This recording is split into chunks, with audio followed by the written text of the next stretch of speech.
care of our veterans and keep our country strong.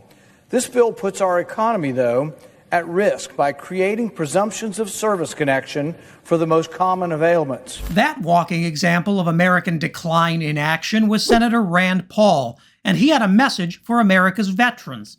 The Republican Party does not care about you. Paul has spent all week opposing bipartisan efforts to give our veterans better health care, arguing that taking care of America's sick veterans is just too expensive. Paul was opposing the PACT Act, which passed even without his support. But Rand Paul isn't the outlier here. He actually holds a staggeringly common opinion. Last week, Republican Marjorie Taylor Greene called American veterans weak for asking the government to cover their chronic illnesses. And Senator Ted Cruz called the PACT Act a blank check dreamed up by the liberals. For example, this legislation creates a presumption of service connection for Vietnam veterans for hypertension. But according to the CDC, 50% of men and 44% of women in the United States have hypertension.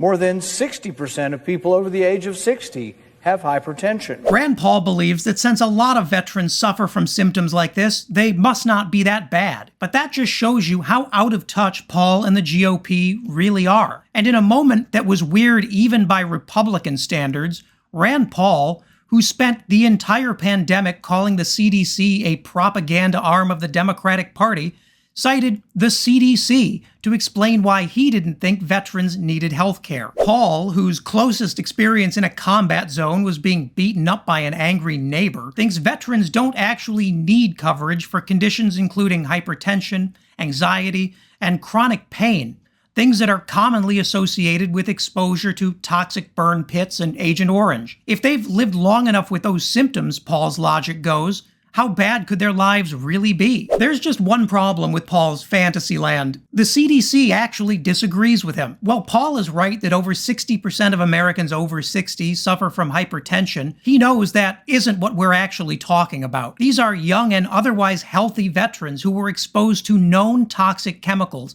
while serving overseas in Iraq and Afghanistan.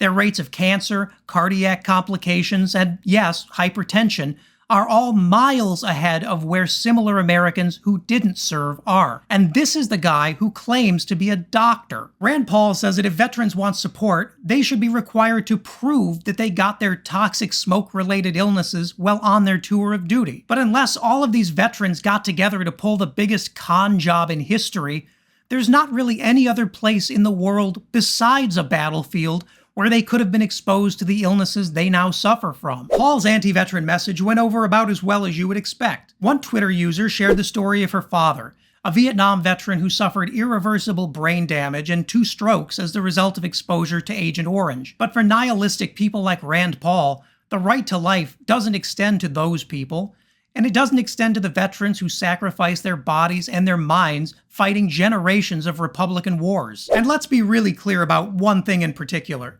The kind of fraud Rand Paul is talking about isn't even possible because of provisions within the PACT Act. If it's shown that a veteran didn't actually get cancer or other diseases from a burn pit, the VA can and will come calling to claw that money back. Rand Paul really hopes you didn't read that far into the bill. Rand Paul might have been the loudest idiot in the asylum this week, but he wasn't alone in leaving veterans out to dry. 11 Republicans refused to support providing health care for our veterans, and that includes so-called moderate Mitt Romney, Oklahoma's James Lankford, Idaho's Mike Crapo, and North Carolina's Tom Tillis. The War on Terror's biggest supporters are now terrorizing the very veterans their policies wounded. The passage of the PACT Act adds one more victory to President Joe Biden's increasingly impressive list of bipartisan wins. From boosting America's semiconductor industry to winning Republican votes for a gun control package, Biden is delivering real gains in ways that absolutely infuriate the right. Veterans should remember who stood with them